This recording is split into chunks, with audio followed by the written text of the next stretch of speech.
Shalom Ubracha, nous poursuivons aujourd'hui avec la 11e Mishnah du 6e Perek. Amocher Perot Besouria.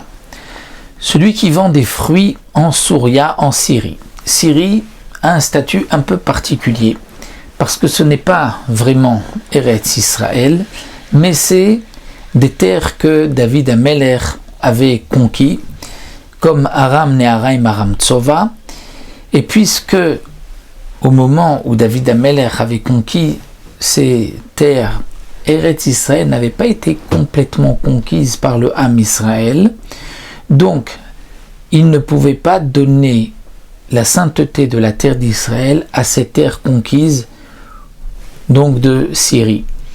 Bien que normalement, donc c'est un kibouch de Rabim, de beaucoup, puisque c'était l'armée de David Ameler, et que normalement la terre qui a été conquise va prendre le statut d'Eretz Israël, mais là, étant donné qu'Eretz Israël n'avait pas été encore conquise, pas entièrement, même à l'époque de David Ameler, donc c'est un statut intermédiaire qui est un petit peu comme Eretz Israël, un petit peu comme Chutz La'aretz. D'après certains, le kibouch de David Ameler était un kibouch yachid, et donc c'est pour cela qu'il avait un statut particulier, c'était comme le kibouch d'un particulier. Donc, quelqu'un qui vend des fruits en Syrie. Et il dit, Michel, Eretz Israël, ces fruits viennent d'Eretz Israël, Chayav La'aser, il faudra prélever le Maaser. C'est-à-dire, nous explique le Barthénora, que celui qui achète des fruits en Syrie n'a pas besoin de prélever Trumot ou Maasrot si ça a été acheté d'un Hamaharetz Dmaï. Pourquoi ? Parce que en général, les fruits qui étaient vendus en Syrie provenaient de Chutz La'aretz.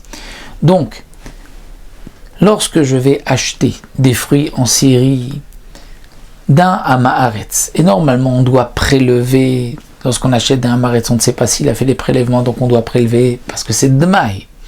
Et bien malgré tout, dans la Syrie, c'est particulier. S'il lui dit, ça vient d'Eretz Israël, alors il faudra prélever le Maaser. Si le Hamaharetz dit, mais Meusari même, j'ai déjà prélevé, tout a été prélevé, et bien Neeman, là on lui fera confiance. Pourquoi ? Shapeshasa ou Apeshitir, étant donné que c'est lui-même qui nous a dit que les fruits provenaient d'Eretz Israël, parce que comme nous l'avons vu, s'il ne dit rien, on n'a pas besoin de prélever, parce que généralement les fruits provenaient de Chutz La'aretz. Mais donc lorsque lui-même vient dire ça vient d'Eretz Israël, c'est lui qui nous l'interdit, ça vient d'Eretz Israël, il faut prélever. Mais il rajoute, il dit j'ai prélevé, donc on lui fait confiance. S'il dit Micheliem, c'est-à-dire que le Hamaharetz dit ça provient Micheli, de mon terrain. J'ai un terrain en Syrie ici. Eh bien, Chayav La'aser, il faut prélever le Maaser. Pourquoi ? Parce que les fruits qui ont poussé en Syrie, lorsqu'on sait qu'ils ont poussé là-bas, il faut prélever le Maaser, même Dmaï.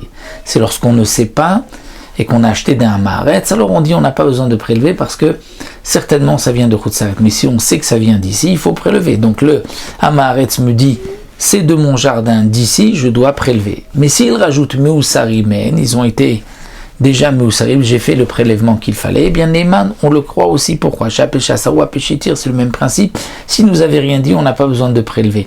Parce qu'il nous a dit que ça a poussé ici, on doit prélever, mais lui-même nous dit qu'il a prélevé, donc on lui fait confiance. La bouche qui interdit, c'est la bouche qui permet. Mais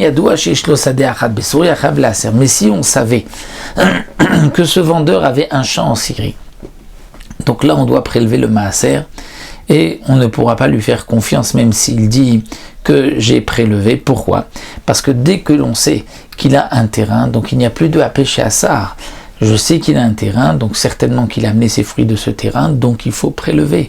Parce que c'est Dmaï, c'est la récolte d'un Hamaharetz, je ne sais pas si cet ignorant a prélevé ou pas, donc je dois prélever. Si ensuite il me dit j'ai prélevé, je ne le crois pas, puisque comme nous avons vu, le Hamaharetz n'est pas digne de confiance, étant donné que lui-même ne fait pas attention à ces halachot. Donc dans le cas où il y a Peshasra Peshitir, c'est-à-dire que sans sa parole, on n'aurait pas eu besoin de prélever, parce qu'il nous a dit il faut prélever, mais si lui-même dit qu'il a prélevé, là on le croit. Sinon, on devra prélever le Maaser. Donc voici pour cette 11e Mishnah, et il nous restera une autre Mishnah pour terminer le Perek Ezrat Hashem.